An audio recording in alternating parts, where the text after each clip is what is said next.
Hey, Life Group leaders, Pastor Trevor here.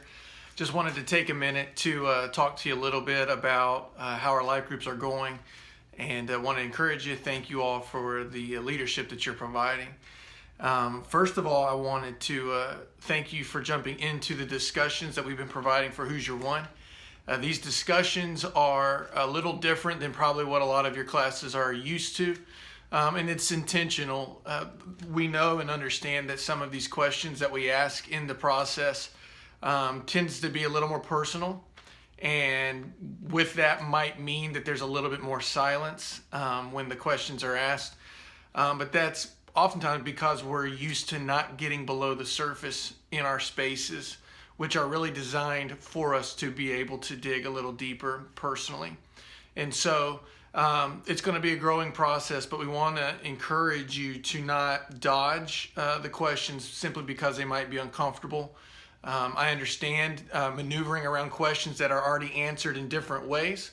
You have that liberty as a teacher and as a leader to be able to pick and choose what questions are better asked in the time that you have. But please don't rescue your group members from an opportunity to grow just because a question is a little more pointed. So thank you for your leadership in that. Please provide feedback on how these are designed, and we want to grow in our ability to facilitate growth in our life groups. The other thing is this: in our life groups, whether you have traditionally have been a study group, that means that your class has been centered around a teacher, classroom, lecture type setting, or it's been a group that started discussing Pastor Mike's messages. We are wanting, no matter which one of those you are, we are encouraging everybody to continue moving towards a 65-35 format. That means we want 65% of what you do in your groups to move towards group and community building. 35% of it being focused on biblical discussion. And at the outset, sometimes we think, oh, we're moving away from the Bible. But that's simply not true. The 35% is the center point of the fellowship. But oftentimes, if we don't do the hard work of relationship building, the hard work of building trust, then the 35% of biblical discussion only sits on the surface. So what we are finding and what we are seeing is that we've had lots of people in the church for lots of years, and they've sat in classes, got a lot of head knowledge, but they need us again to tell them the first things of Christ rather than seeing them take little bits of truth a week at a time and working it out in obedience in their life.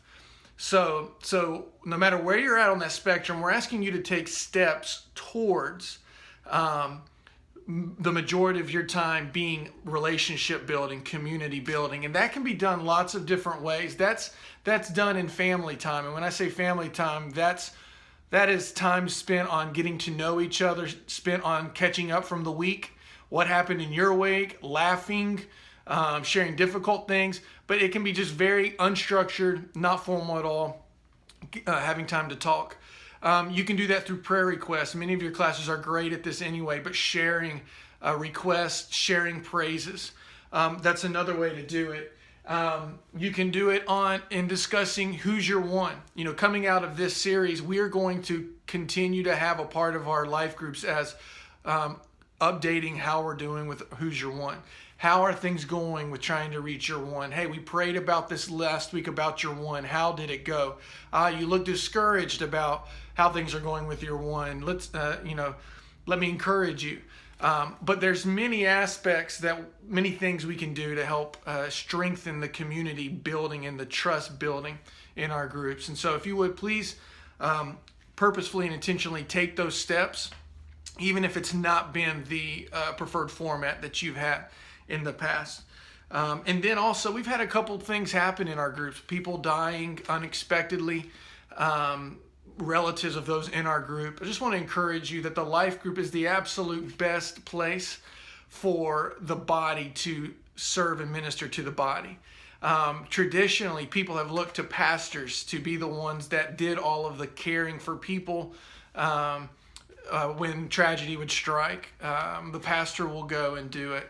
But what we really see in Scripture is a body of people, a body of believers who, when tragedy strikes, when a foot is hurting, when a wrist is hurting in terms of the Bible, the rest of the body helps take up the slack, helps provide. And your life group is the first line of ministry in that.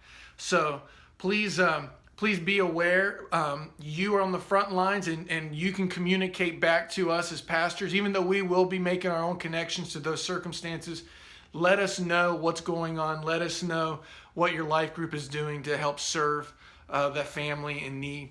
And I think with doing that, we are going to carry it well for the people in our church. And then lastly, we're going to have a meeting on October 4th at 5 p.m. I'm asking every single one of you to be there.